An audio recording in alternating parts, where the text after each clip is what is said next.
যদি সরকারের এরকম একজন গুরুত্বপূর্ণ উপদেষ্টা এই যে সিলিংটা ঠিক করে দেন যে ৫৫%-এর উপরে ভোট হবে না, তাহলে ওনারা কি ৫৫% ভোট ধরে কোনো প্রস্তুতি নিচ্ছেন কিনা? গণ অভ্যুত্থানের যে মূল লক্ষ্য পারপাস, এটার বলয়টা কিন্তু এই বিগত ফ্যাসিস্ট আমলে কোনো ধরনের গণতান্ত্রিক পদ্ধতিতে নির্বাচন অনুষ্ঠান না করা, গণতান্ত্রিক অধিকারকে হরণ করে জোর করে ক্ষমতায় থাকবার যে প্রেক্ষাপটটি, সেইটি যখন আমরা একটি উতরে সুন্দর একটি নির্বাচনের জন্য অপেক্ষা করছি, সেই সময়ে সরকারের দায়িত্বশীল জায়গা থেকে আমি মনে করি এই ধরনের কথা বলা খুবই দুঃখজনক।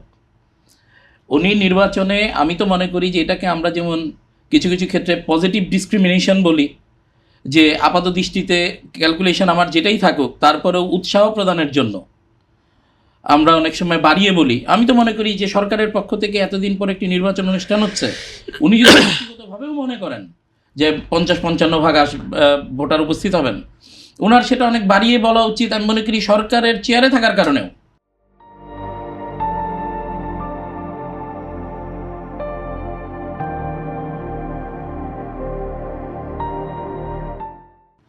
আর আমরা এমনটা ভাববো কেন? আমরা চাই এই আগামী ১২ তারিখে একটি অংশগ্রহণমূলক নির্বাচন অনুষ্ঠিত হবে। হ্যাঁ, এই নির্বাচন সুন্দর মতো হওয়ার জন্য ৫৫% ভোটার উপস্থিত হলে কি অংশগ্রহণমূলক নির্বাচন হবে? না, এখন দেখেন পৃথিবীর বিভিন্ন দেশের নির্বাচনে ভোটার অংশগ্রহণের মাত্রা এর থেকেও অনেক দেশে কম থাকে, এরপরেও নির্বাচন হয়ে যায়। আমি মনে করি যে অনেক সময় অনেক কারণে অংশগ্রহণের পার্সেন্টেজ দিয়ে অংশগ্রহণমূলক বা গ্রহণযোগ্য বিবেচনা না করে বাংলাদেশের যে নির্বাচনী ট্রেন্ড, আমরা যদি ৯১-৯৬ ১৭ বছরের একটি প্রতীক্ষিত ভোটে আমরা শতভাগ আশা করতে পারবো না? এটাই আমরা বলছি যে শতভাগ আশা না করলেও এখানে সম্মানিত আরেকজন আলোচক বলেছেন যে ৮৫%, অবশ্যই আমরা ২০-৮৫, ৮০-৮৫-৯০% আশা করবই, এবং এটা করাটাই স্বাভাবিক। কারণ আমি তো মনে করি দেশের মানুষ ভোট দেওয়ার জন্য উন্মুখ হয়ে আছে।